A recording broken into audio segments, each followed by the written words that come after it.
As a content creator, you will get to see and hear yourself in ways you have likely never done before. This can be confronting. Any anxiety you have about how you look or sound can be immediately amplified. And if you're in a situation where you're editing your own content, you will see and hear yourself a lot. The struggle is real, but no, you're not alone in this particular struggle. Hi, I'm John Lacey, and this is Build a Presentation Muscle. Earlier in the week, someone described their struggles in a Facebook group. They wrote, "I know going live and making video content for my business is going to be a big part of my marketing. And I do have a deep desire to do this. But the couple of times I've gone live or recorded video, it's so difficult to watch or listen to because I am so critical of myself and how I show up.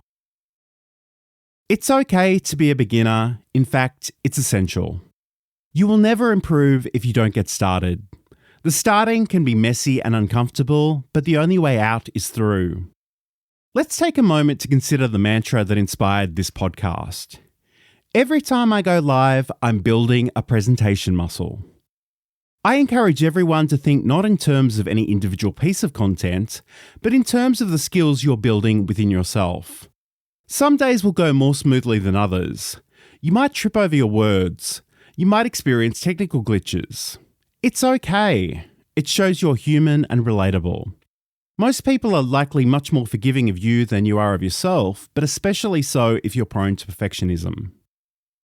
Practicing self-acceptance. Self-acceptance is a habit. Like the presentation muscle itself, you'll need to practice to get better at it. I know it can be tempting to not want to watch or listen to the things you've produced, but I want to encourage you to feel the fear and do it anyway. You need to assess what went well and what could be improved. But I want you to do this matter-of-factly. Don't dwell on the past. Things that have already happened have already happened. Move on with an intention for the next thing to be better. Don't beat yourself up. Remind yourself you're still learning and honing your craft. Congratulate yourself for showing up. Over time, you'll discover you have indeed improved. Manage your own comfort zone. When you start, you won't have an audience. This might seem like a bug, but it's actually a feature. You can make a lot of mistakes early on and get them out of your system without too many people noticing. If you're going live, you can also hide the recording afterward. But if this is too much for you right now, consider a more private setting with some supportive friends. You don't need to go live to the whole world if you're not ready. Showing up prepared. I know a lot of people who can show up and improvise their way through their content. Personally, I feel much more confident when I've had time to organize my thoughts ahead of time. I like to plan. I prefer to work with a show run document during a live stream. Anticipating potential problems and having contingency plans can be helpful too. If you need to step away from the computer for a while, do you have something you can put on the screen, like a still image or a recorded video? If your guest runs into issues and cannot join you, is there something else you could talk about? Having decent lighting, cameras, and microphones can help you show up well. This too can add to your confidence and comfort levels. But remember, people are unlikely to be joining you for your dashing good looks unless you are indeed a supermodel. If they can see you and hear you and are interested in your message and content, you are set. It's less lonely with a friend. Content creation can be a lonely venture. Like many things in life, it can be better with a friend. Whether this person is a co-host, a cheerleader, or an accountability buddy, this can be a real game changer. I'm really honoured that my friend Sam Proof chose to be my co-host on the video and live streaming show. We started having conversations about our content creation journeys both on and outside the show.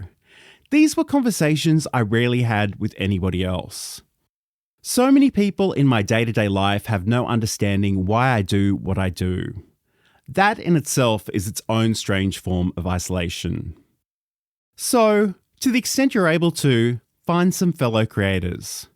Join supportive groups online, befriend some fellow travelers. So much of the time we fall into the trap of comparing view and subscriber numbers with other people, when really we should be comparing our struggles and what has helped us get beyond them. Finally, I want to draw your attention to the 99-1 rule for participation inequality in social media and online communities from the Nielsen-Norman Group. The summary of this report says, in most online communities, 90% of users are lurkers who never contribute, 9% of users contribute a little, and 1% of users account for almost all the action. If you're creating and sharing content online, you're doing something 90% of the rest aren't doing. This is a big deal. I am proud of you. I want you to be proud of you too.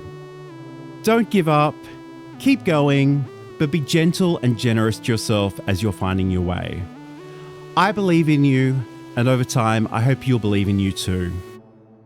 For more information about today's show, head over to johnlacey.com.